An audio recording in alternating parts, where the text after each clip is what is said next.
नमस्कार. विजयदीप न्यूजमध्ये स्वागत. धरणांच्या पाणीसाठ्याची अचूक आणि विश्वासार्ह माहिती मिळवण्यासाठी आमच्या चॅनलला सबस्क्राईब करा.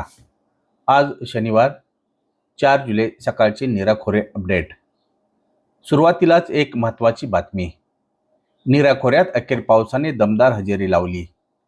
मागील 24 तासात अनेक भागात मुसळधार पावसाची नोंद झाली.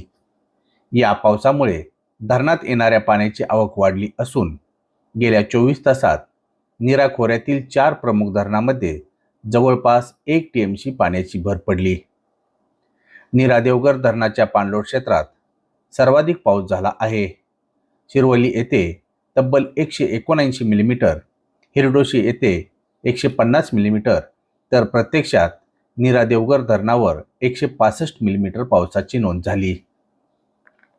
भाटघर धरणाच्या पाणलोट क्षेत्रात पांगारी येथे 171 मिलीमीटर, घिसर येथे 154 मिलीमीटर तर भाटघर धरणावर 79 मिलीमीटर पाऊस पडला. वीर धरणाच्या पाणलोट क्षेत्रात वेल्हे येथे 62 मिलीमीटर, आंबेघर येथे 73 मिलीमीटर तर वीर धरणावर 27 मिलीमीटर पावसाची नोंद झाली. तसेच गुंजवणी धरणावर 81 मिलीमीटर पाऊस नोंदवला गेला. या मुसळधार पावसामुळे 4ही धरणांमध्ये पाण्याची आवक वाढली असून धरणाच्या पाणीसाठ्यात सकारात्मक वाढ झाली आहे. मात्र ही वाढ दिलासादायक असली तरी परिस्थिती अद्यापही पूर्णपणे समाधानकारक झालेली नाही. आज अखेर गुंजवणी, भाटघर, नीरा देवघर आणि वीर या 4ही धरणांमध्ये मिळून केवळ 6.67 TMC उपयुक्त पाणीसाठा उपलब्ध आहे. म्हणजेच सरासरी धरण टक्केवारी केवळ 14% इतकीच आहे.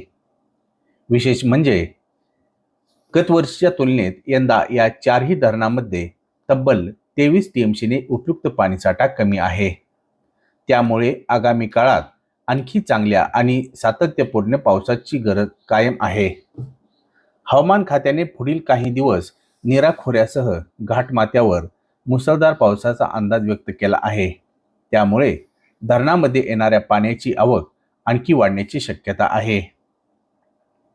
आजच्या धरण अहवालानुसार गुंजवणी धरण 18.79% तर उपयुक्त पाणीसाठा 0.68 TMC, भाटघर 10.98% उपयुक्त पाणीसाठा 2.58 TMC, नीरा देवघर 15.42% उपयुक्त पाणीसाठा 1.81 TMC, वीर धरण 18.02% उपयुक्त पाणीसाठा 1.69 TMC असा आहे.